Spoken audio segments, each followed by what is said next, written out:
শখ করে কোনো কিছু বানিয়ে খাওয়ার মজাই আলাদা। হ্যালো বন্ধুরা, আসসালামু আলাইকুম। আম্মু শখ করে একটি সিম গাছ লাগিয়েছিল, আর সিম গাছে অনেক সিম ধরেছে। আজ সকালবেলা আম্মু ছাদে উঠে সেই তার নিজের হাতে লাগানো সিম গাছ থেকে অনেক সিম পাড়ছে। আর সিমগুলো কিন্তু দেশি সিম, দেখতেও যেমন সুন্দর, খেতেও ঠিক ততটাই সুন্দর। ছাদে উঠে সিমগুলো পাড়ার সাথে আম্মু আবার কিছু বড়ই পেড়ে নিয়ে আসছিল। আর এই বড়ইগুলো ছাদে উঠলে খুব সুন্দর হাত দিয়ে পাড়া যায়। আর এটা কিন্তু টক মিষ্টি বড়ই, যেটা সকলেরই খুব পছন্দের। আর এটাও হচ্ছে আম্মু শখ করে পালা একটি মুরগি, যেটার অনেকগুলো বাচ্চাও হয়েছিল। আর এটা যখন ছেড়ে দিয়েছিল, বাচ্চাগুলো কুকুরে ধরতে আসছিল। সেটা দেখে আম্মু আর খালামণি দুজনেই মিলে বাচ্চা সহ মুরগিটাকে খাঁচায় আটকানোর জন্য অনেক চেষ্টা করছিল। পরবর্তীতে খাঁচার মধ্যে সবগুলো মুরগির বাচ্চা সহ মাটাকে আটকে রেখেছিল, যাতে বাহিরের কুকুর এসে বাচ্চাগুলোকে খেতে না পারে। আর এই মুরগির বাচ্চাগুলো দেখতে কিন্তু অনেক কিউট। যাই হোক, অনেক চেষ্টার পর মুরগির বাচ্চাগুলোকে আটকানোর পরে দুপুরের রান্নার জন্য চলে আসলো।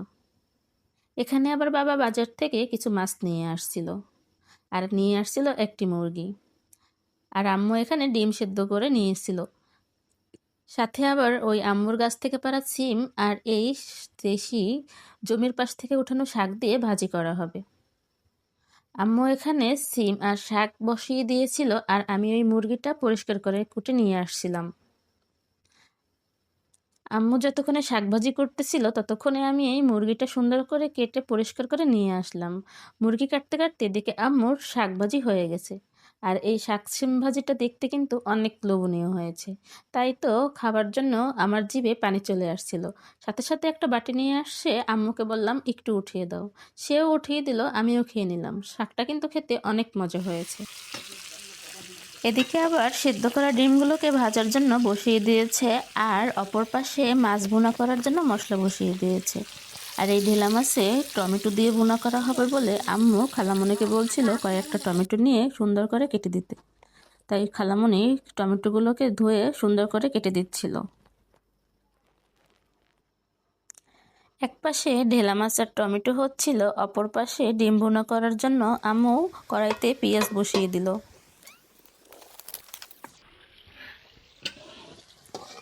মা যেখানে রান্না করে তার পাশেই বিশাল একটা পুষ্কুনি। আর পুকুরের পাশে বসে এরকমের মাটির চুলায় রান্না করা আসলেই দৃশ্যটা দেখতে অনেক ভালো লাগে। এক পাশে মা রান্না করতেছিল, আর অপর পাশে খালামণি বসে বাবা বাজার থেকে যে মাছগুলি আনছিল সেগুলোই কোটে নিচ্ছিল।